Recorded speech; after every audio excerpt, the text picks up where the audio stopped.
back to another tea break. It has been a while, I know. That's my bad and I take responsibility for it.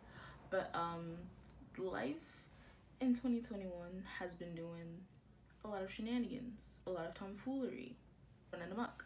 And yeah, it's been a challenge transitioning into this new year, but anyhow, I'm still here.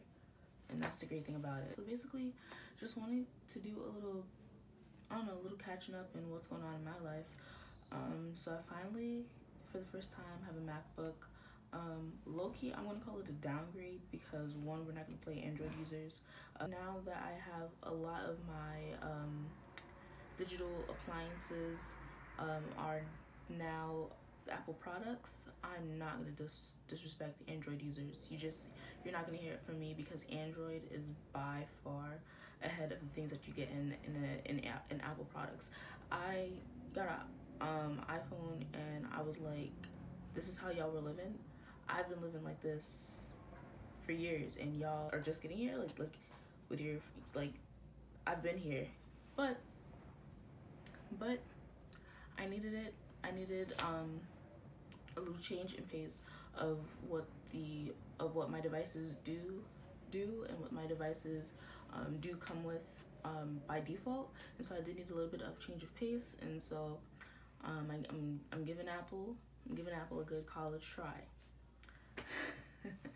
Yeah, but yeah, so outside of that, aside of me getting, you know, some new things to hopefully help me create, you know, better content, more consistent content, really, is, yeah, I just have been, I'm in therapy now. It's kind of weird to say because I knew that I've needed to be in therapy for a while, but like, actually being in it consistently, this is maybe like my, 7th session. It's definitely different. It's definitely something that you have to be very proactive in it. And I feel like for me, I thought therapy was going to be like I'm a Rubik's Cube or I'm a puzzle and I'm all jumbled up, and then I present myself to this therapist and it's their job to put all the pieces in the right way and kind of solve me so I can go from there. But it's not really about them solving me. It's like I have to come to them actively and be like, yo, this is what's going on. These are the things that I'm doing to help myself. These are the things that aren't working. And this is where I'm confused. Can you help me sort it out? And I think, and that's at least the type of therapy that I'm in. That's kind of that's how I see it going right now. But yeah, because I was expecting therapy to be like this thing where somebody is solving me, I think I'm kind of having to get myself in the mindset that it's not that. And so I kind of was disappointed, but I don't need to be disappointed because I just realized that I need to approach it from a different way.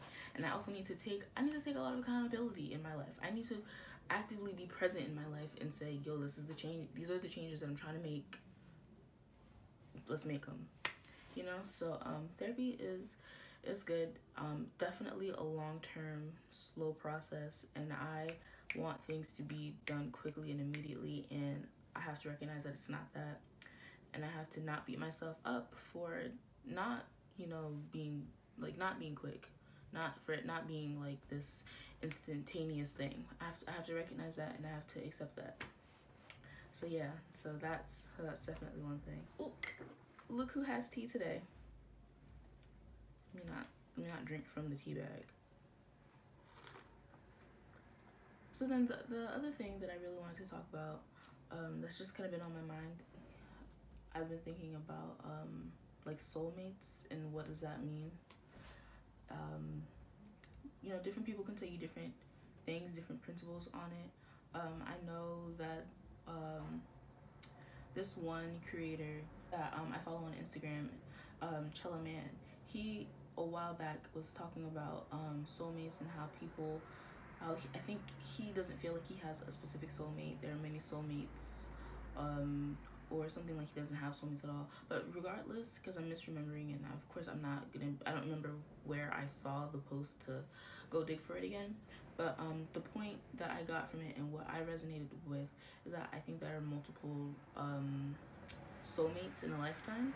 I think that soulmates can follow you from different lifetimes, and you don't always meet up with certain soulmates in certain timelines, or lifetime, I should say. And I definitely feel like, for me, like, my perception of soulmates is that, yeah, there are multiple of them, and they're not always romantic. They don't have to be romantic. I think we put such pressure on things being romantic that we don't embrace the romanticism in other types of relationships. I think that, you know, platonic friendships are soulmate like relationships as well. They are very, you know, serious, heavy relationship. Not serious and heavy, but they are significant to us in our life and how we relate to other people in very similar ways, and even I would say equal ways that like partnerships or romantic relationships are. I think that they need the same level of work and the same level of intimacy. I think the difference really between a friendship and a relationship, and I really struggled for a while after I kind of came to that conclusion. I kind of struggled on like what is the difference then between a romantic relationship and a platonic relationship. And I think it's kind of like with platonic relationships, you have the ability to create different levels and different steps and different amounts of effort. I think that you can sort of do the same thing with a romantic relationship, but I think that the major difference is that like kind of off the back, that from the rip with a friendship, you don't have the pressure. I think there's a certain level in the amounts of emotional labor and pressure you're willing to put on and give to the relationship. I think a romantic relationship kind of mirrors the same thing, but the type of effort and the type of energy and emotional labor that you put into a friendship and relationship, or a romantic relationship, I think they kind of differ in like essence or like intention or what it is that you want to get out of that relationship. I think that's kind of where that slight difference is, but I think it's also very easy. I think you could also say that there's I think in the way that your romantic partners should be very close friends to you, like you should like the person, basically, is what I'm trying to get. Is what I'm trying to get at. Is like you should like the person that you're with romantically. And I think also with a friendship, you should of course like the person that you're in a friendship with. Because the point that I'm trying to make is that with a romantic relationship, you should have a friendship within it. And I think that within a platonic relationship, the things that you can get from a romantic relationship, such as intimacy, and it doesn't, like, the intimacy can, of course, like, the boundaries that you choose to create with your friends dictate, you know, your individual relationship with that person or set of people. But I think, you know, friendships still have an intimacy. I think friendships, you still, like, date to get to know each other, where, you know, you do things together, you spend quality time, you give each other gifts, or you physically, like, intimate, like, you cuddle. And I think that in the context of a intentionally romantic relationship, you can have the friendliness and the friendship things that you get out of friendship, you know what I'm saying? Like, like, does that make sense? Like, you know, like, so it's kind of like things are what we make it to be, which I think is so important. Is being intentional, is knowing what it is that you want to do with the people in your life, and being clear and communicating that so that it's fulfilling for everyone. Yeah. Yeah, because, you know, things gotta be fulfilling and cool and chill for all parties involved. Yeah. Okay. And also, talking about like relationships, like soulmates and things like that. I think that I was watching.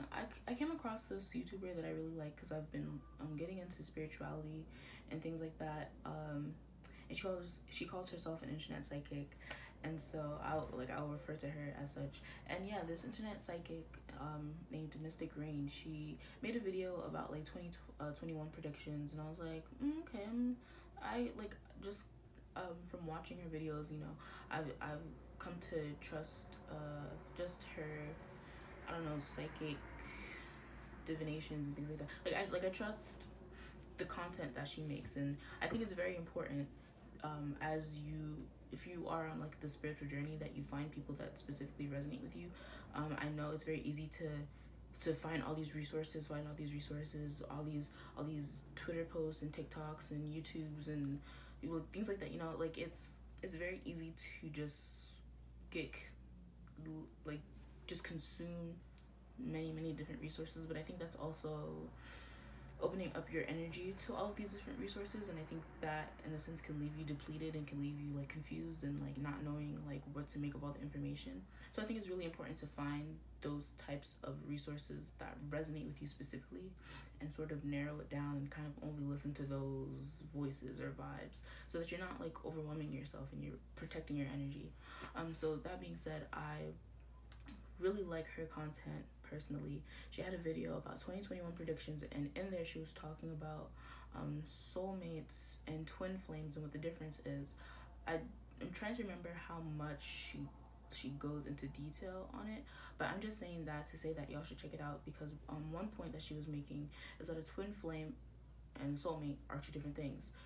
And a twin flame, I think she was saying, doesn't have to be like a romantic partner, and I don't even think it has to be like a good match. Like you can have a twin flame who is terrible for you, you know? And I think so. I just think like her giving me that perspective, I thought that was really interesting, and I think y'all should check out her video and all, like, just her content in general. Yeah.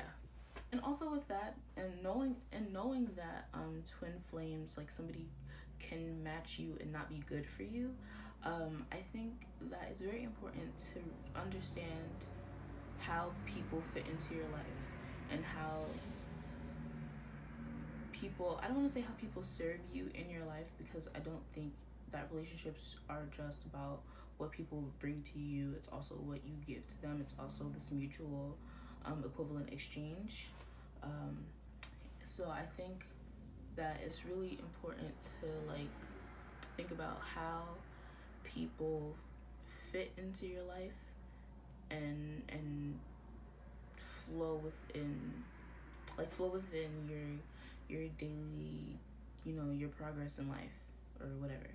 Like, and I'm saying this to say that people can be temporary. There's an importance in not being tied down to things. I think there's an importance in realizing that things come and go, that people are here, people are there, that like just things in general have their season and have their time, and it's important to acknowledge that, because then you could be holding on to something that has met its end already, and you're just, it's kind of like if you like, you know, you have like fruit in your fridge, you have like fruit or some vegetables in your fridge, and you know that it's time for them to go because it's gone bad, and it does not make sense for you to keep those spoiled things in your fridge.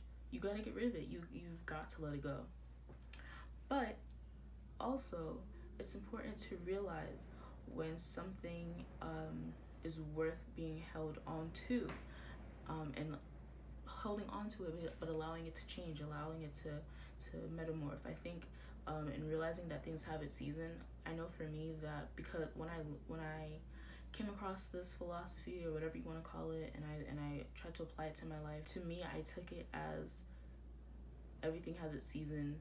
So relationships, people, things like that, when it's done, it's done. There's nothing like that season is done, so that whole situation, that whole person, that whole event, whatever, is done.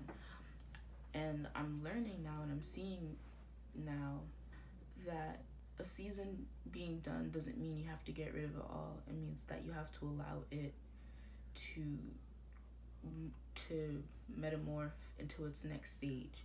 And if the next stage is burial, is tossing away, great, do that. But if it's recycling or reviving or turning into something else, you've got to let it do that too.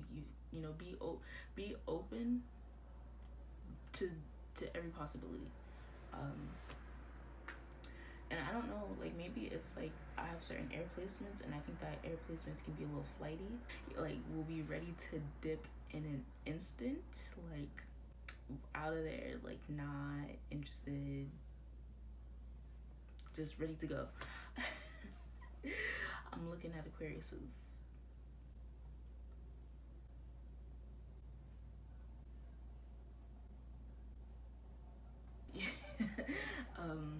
Yeah, but I was having a conversation with my sibling, and they were saying how, was it my sibling? Yeah, that Geminis, I'm trying to remember if it was a conversation with my sibling or if it was something that I read on like Twitter. I'm pretty sure it was with my sibling.